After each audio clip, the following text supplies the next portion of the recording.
Lesson 62.1c. Topic: Creative magic rituals for those who do not have sufficient mental capacity to do it by the most direct route. Part 3.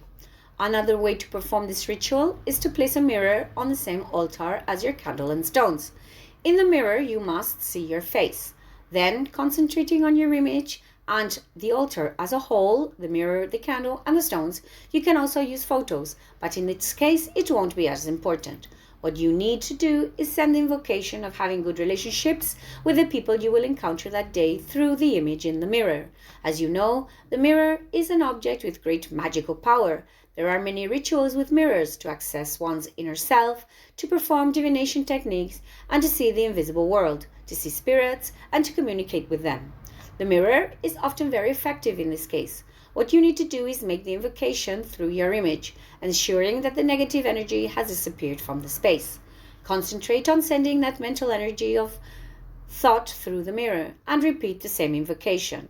The message: I want to have good relationships with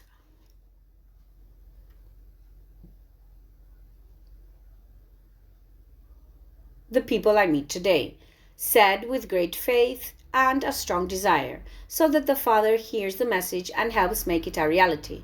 You can spend 10 minutes like this. If you can listen to your intuition, the Father will give you the answer. Perhaps 5 minutes will be enough, but it all depends on the nature of reality at higher levels, where the reality of the physical world is created, on the connection between the elements that make up your daily lives, and on the Father's desires regarding these elements that constitute reality.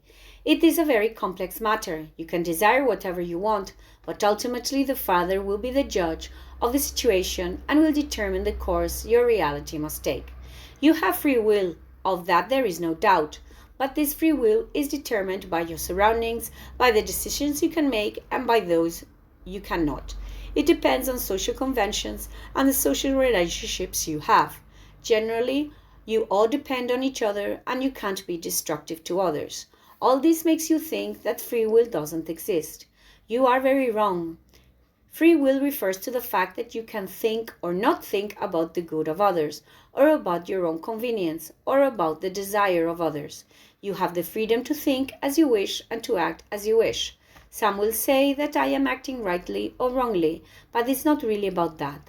I am acting with free will, and that grants freedom, but it also blinds you to reality, to what the Father wants, and to the evolution of the elements that the Father desires. Therefore, free will, instead of becoming an advantage for you, is becoming a great failure for your spiritual evolution. Everything depends on your perceiving that correct path you must take. The Father, through the elements that surround you, will show it to you. You only have to pay attention to what He tells you. He gives guidance to all people, and to intuition as well. Once you know the path, free will, which is what we're talking about right now, is an important aspect that you understand. Understanding it will allow you to have a certain degree of freedom in your decision making, but ideally, it should be the path that the Father is indicating. It will always be for your benefit. At first, it may mean great pain, a great apparent complexity that will work against you, but in the end, everything works out if you follow the right path. It will serve as a lesson, and that will make you realize that free will exists, but it exists to help, not to anger or to harm you. Having explained free will, you now know that in this second ritual, which is intended to help you have a good day in your relationships with those around you, there are other techniques.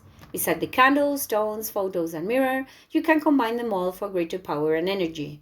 You can also use any energetic object you have on hand that has a simple connection to the energy of the universe, such as tarot cards, crystal balls, or a religious object.